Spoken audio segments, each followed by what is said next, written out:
तो नमस्कार, कैसे हैं सभी आप लोग।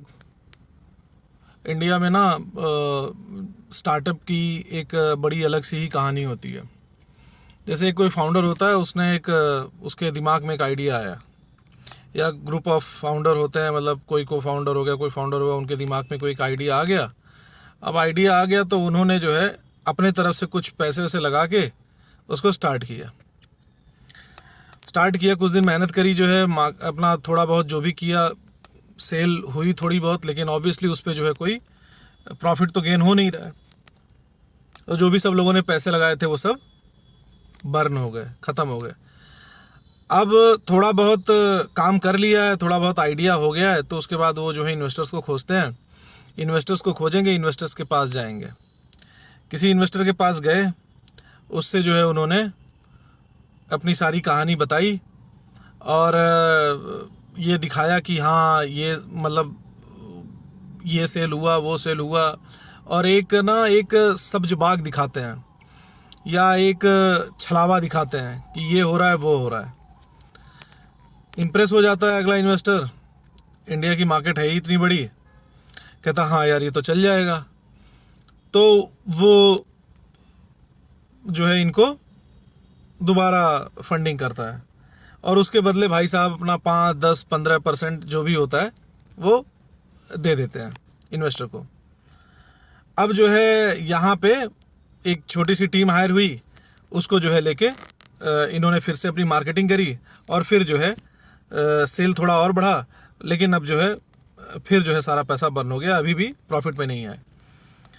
नए ढंग से फिर ये लोग जो है दुनिया भर के, मतलब अब एक बड़े बड़े सारे फैंसी वर्ड्स होते हैं कि हाँ यार, मेंटर को बुला लो, ये इस फील्ड का बंदा है, यहाँ पे बड़ा टॉप क्लास बी स्कूल के बच्चे हैं, यहाँ वहाँ दुनिया भर के लोगों को बुला लेते हैं, और माइंड हंटर्स होते हैं, और मतलब क्या बिजनेस गुरुज होते हैं, तमाम लोगों को बुला लेते हैं। उसके बाद फिर जो है नए ढंग से पिच करते हैं, तो वहाँ पे अपना फिर जो है कई इन्वेस्टर से मिलते हैं। फिर जो है किसी इन्वेस्टर का दिल पसीज जाता है, तो वो इनको जो है 50 करोड़ इस बार देता है, 20 करोड़, 50 करोड़, जो भी देता हो। और इस बार वो अपना फिर 10x की वैल्यूएशन करके या 20x की वैल्यूएशन करके इतना पैसा ले लिया। अब उसको 20-25% अगले इन्वेस्टर को दे दिया।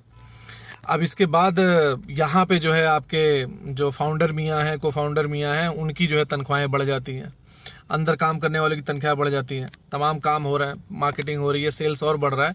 लेकिन फिर क्या होता है कि वो फिर से घाटे में ही चल रहे हैं। सेल जरूर हुई, लेकिन घाटा अभी भी है इन लोग का, एबिटा इनका जो है लॉस में ही है। अब इसके बाद अब दिमाग में आता है कि यार मार्केट तो जो है पूरा कवर हो गया है, तो अब क्या किया जाए। अब इनके दिमाग में एक और ख्याल आता है कि भाई एक काम करते हैं, चलो अब जो है आईपीओ के लिए बात करते हैं। अब आईपीओ की बात करनी है, तो अब जो है यहाँ पे मैनिपुलेशन का काम चलता है, ताकि प्रॉफिटेबिलिटी दिखाई जाए, और दिखाते भी हैं लोग। मैं इसलिए बोल रहा हूँ कि मैं एक स्टार्टअप का हिस्सा रह चुका हूँ, तो मुझे बहुत अच्छे से आइडिया है कि कहानी कैसी चलती है। और उसके बाद जो स्टार्टअप वो दिखाते हैं, थोड़ी बहुत माथापच्ची हुई, और आईपीओ लॉन्च हो गया। उसके बाद अब क्या होता है कि जो फाउंडर भाई साहब हैं, को फाउंडर भाई साहब हैं, उन्होंने शेयर तो ऑब्वियसली हो गया, लिस्ट हो चुके हैं, तो अब क्या करते हैं, वो अपने सारे शेयर जो है बेच देते हैं।